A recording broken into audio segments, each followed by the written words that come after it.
seperti biasa, seperti yang kita sampaikan dari awal bahwa ini kan kayak ada kejanggalan gitu loh di kasus ini.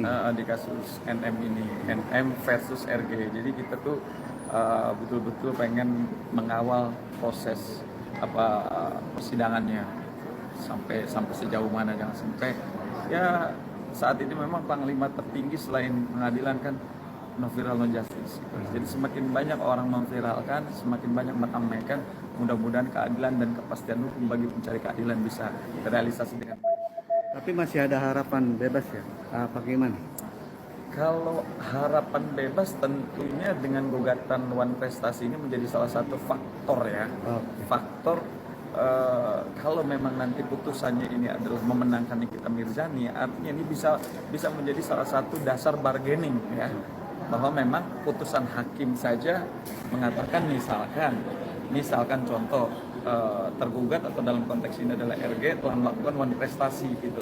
Nah ini putusan ini bisa menjadi dasar kita nanti menyampaikan untuk dilibatkan, dijadikan bukti dalam proses pidana nanti, karena proses pidana kan lagi berjalan juga kan. Ya. Bahkan sidang pertamanya pun kan belum. Mudah-mudahan hasil daripada persidangan Wan Prestasi ini bisa menjadi kekuatan untuk perjuangan seorang Nikita Mirzani. Artinya proses sidang pidananya di hold dulu atau gimana? Dengan pidana kan masih berjalan, jadi semuanya berjalan secara paralel. Pidana berjalan, perdata berjalan. Tinggal kita tunggu duluan yang mana gitu. Mudah-mudahan duluan perdata. Kalau duluan perdata ini bisa menjadi sesuatu yang ibaratnya peluru yang bagus buat NN gitu untuk memperjuangkan hukumnya. Karena apa? Menjadi payung hukum. Kan artinya ujung-ujungnya sama kan, kita butuh kepastian itu melalui putusan pengadilan.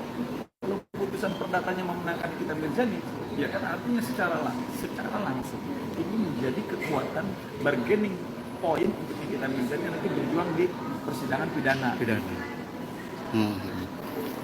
Oke, ruang sidangnya di utama udah pindah. Ya. Udah banyak? Udah. Ini juga ada Katesa. Selalu. Tadi pagi aku baru lihat dia loh. Baru lihat dia loh dari pagi. Yang penting kata sehat. Dokter kan selalu support. Sama ya. Kita juga support sama kita. Amel, iya, minggu keadilan.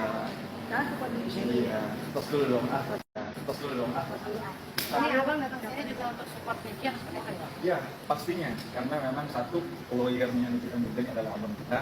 Kita sama-sama alumni Dokter Jayabaya. Dan udah aslinya ganteng daripada Beliau senior saya. Jadi sesuatu yang beliau lakukan insya Allah yang terbaik buat Nikita Mirzani. Tetapi apapun bentuknya, karena saat ini mahkamah yang tertinggi untuk mencari keadilan, kalau dulu hanya pengadilan, saat ini adalah no viral no justice, termasuk kakak kita nih yang selalu mengawal.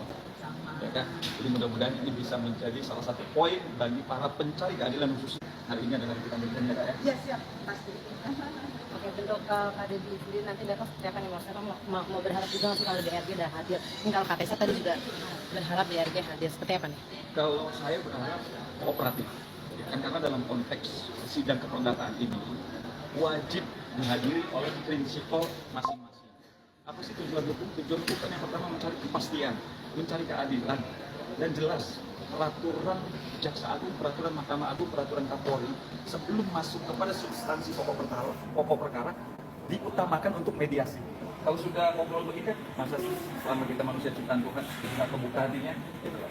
Jadi selama kita bisa duduk bareng, bisa ngobrol mencari solusi, ngapain harus ke pokok perkara? Oh manusia nggak ada yang sempurna. Mungkin kemarin aku hilaf, mungkin salah, ya udah saling memaafkan. Itulah fungsi mediasi diatur di dalam peraturan Mahkamah Agung nomor 1 2016. Jadi wajib nih kedua belah pihak prinsipnya dikata, walaupun even-though sudah menunjuk pengacara masing-masing. Jadi ketika masuk ruangan mediasi, kita sebagai pengacara di luar. Jadi prinsipal dengan prinsipal. Tapi kemarin Bang, kan aku bertanya waktu pengadilan pertama, aku bertanya sama wartawannya, Bang kenapa nggak datang? Saya sama itunya, sama lawyernya, katanya kenapa harus datang, kan udah diwakilin sama aku. Aku langsung bilang, oh begitu, baiklah. Karena aku pikir dia juga harus datang, tapi lawyernya ngomong kan sudah diwakilkan sama saya, kenapa harus datang? Nah, itu gimana? Nah, itulah yang harus kita kasih pemahaman. Ya. Di dalam dunia persidangan ini, terutama yang berkaitan dengan keperdataan, itu peraturan Mahkamah Agung, catat, peraturan Mahkamah Agung nomor 1 2016 wajib, ini hukumnya wajib dihadiri oleh prinsipal masing-masing, baik dari penggugat maupun tergugat.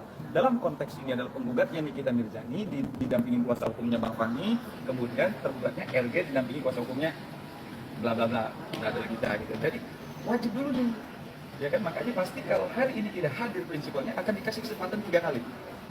Setelah 3 kali barulah masuk ke pokok perkara. Artinya untuk mediasinya deadlock. Balik lagi ke pokok perkara, langsung masuk persidangan, nanti dibacakan gugatannya.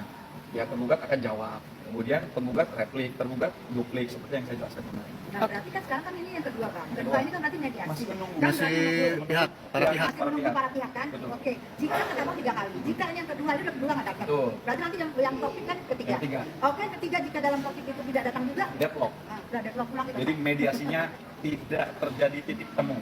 Ya udah, nanti hakim yang akan memutus dalam proses persidangan. Silakan baca gugatannya, silakan jawab, silakan repliknya mana, silakan dupliknya mana, silakan buktikan mana bukti perjanjiannya, mana bukti WA-WA-nya, bukti petunjuknya yang berkaitan dengan gugatan non-prestasi. Gugatan non-prestasi itu bicara tentang perjanjian.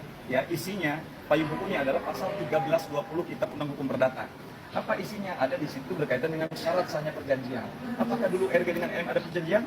Tolong dong NM, aku punya produk, tolong dong kamu iklanin, tolong dong aku tunjuk kamu sebagai ambasadornya, apalah gitu kan, supaya produknya dia laku. Kalau memang itu ada dan itu terbukti nanti dalam proses persidangan, saya yakin 100% NM akan menang dalam proses persidangan. Apalagi kedua belah pihak tidak anak-anak tidak dibawa Nah, kalau udah cakep. jadi masih barang Yes. ini ada barang Terus sekarang kan itu cakap secara hukum, betul. begitu bang, begitu bang. Betul. Jadi ada dewasa ya. Jadi yang kedua adalah cakap secara hukum, udah dewasa. Jadi tidak diintervensi siapapun. MM sama RG memang kemauannya sendiri untuk mengikatkan diri.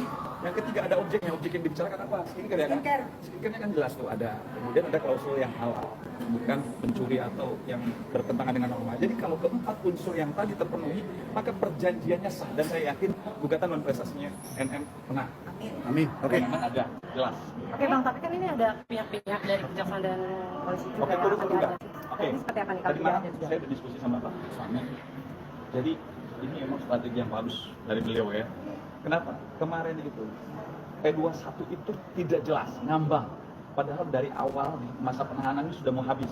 Kenapa pada saat injury time malah P21? Ternyata itu betul-betul dilakukan strategi yang jitu oleh Bang Fahmi untuk menggugah Jaksa Agung atau Kapolri. Kenapa ini berkas ini kok lama banget gitu loh? Kalau memang terpenuhi unsurnya cepatlah dipersidangkan gitu.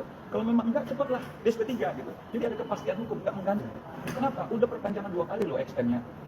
Polisi jelas di pasal 24 Kitab Undang Hukum Acara Pidana punya kewenangan untuk menahan 20 hari. Kemudian extend 40 hari. Setelah 60 hari selesai, maka polisi punya kewenangan juga nih untuk memohon kepada pengadilan. Maka dia mengajukan ke pengadilan, disetujui 30 hari pertama. Ternyata belum terpenuhi juga unsurnya. Harusnya kalau udah tidak terpenuhi ya udah DSP 3 aja. Atau karena mungkin ya ada sesuatu akhirnya dipaksakan lagi, perpanjang lagi mohon pengadilan